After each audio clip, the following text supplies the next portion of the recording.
So here we are, a couple of weeks after the last Earthbirth ceremony, doing land care, clearing some of the land, clearing it for next time. And here's Ty, who was buried in the last ceremony, tending to his gravesite. Plot. I was thinking, I feel like I have a relationship with this bit of ground, having been here all morning. You know, it's earth, but this is a piece of earth that I have a relationship with now.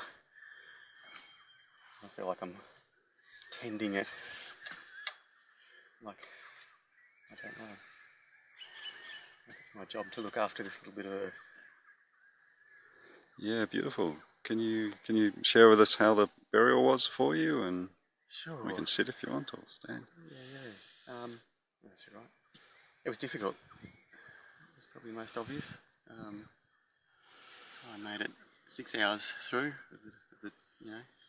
halfway through pretty much. About midnight, I hauled myself out of the hole,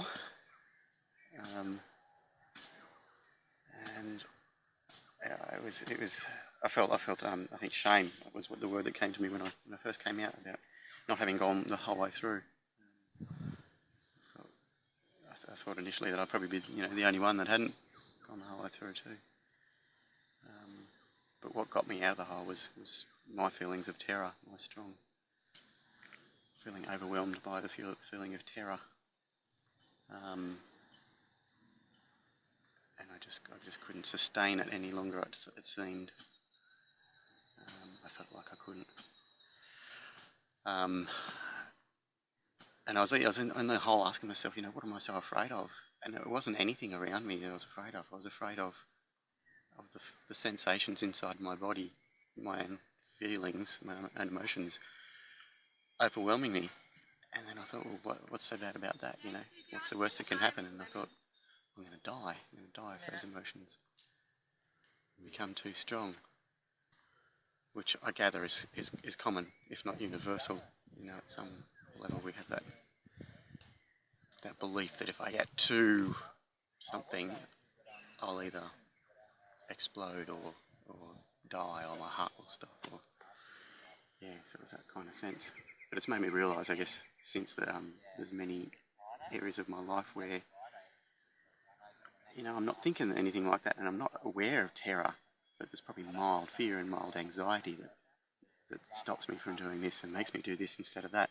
And underneath it, if I was to dig deep enough into those ordinary experiences, I suspect I would find underneath that same terror. So I think that this terror affects my, this want to avoid that feeling of terror affects my life significantly and probably reasonably continuously.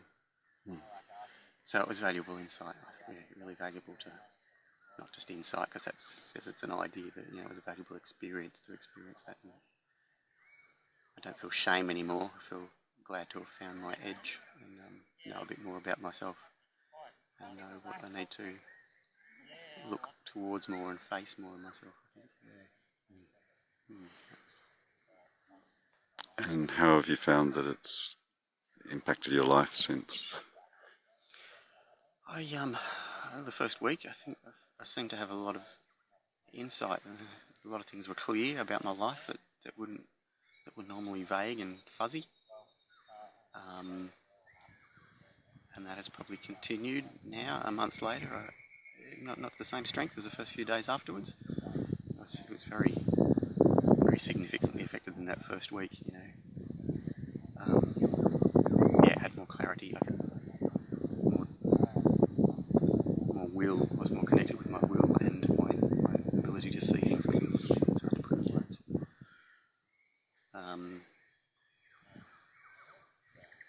And I still feel affected by that, probably through, having sunk deeper down into myself, and I'm less coasting around on the surface of doing this and thinking that, and more aware now of what's really going on, what's going underneath. So there's a deeper awareness of who I am and what affects me day to day. Mm. And you mentioned a desire to be buried again. Yeah, certainly. I guess mostly, and certainly initially, it was just that want to see it through, to go right through, so that I can say, obviously, that I did it, and I guess I still have a belief that there's more to be had from this experience. Obviously, if I can stay through it, and I guess thirdly, I can see that this is what it's all about for me at this point in a significant way, is facing that terror that pulled me out last time. So.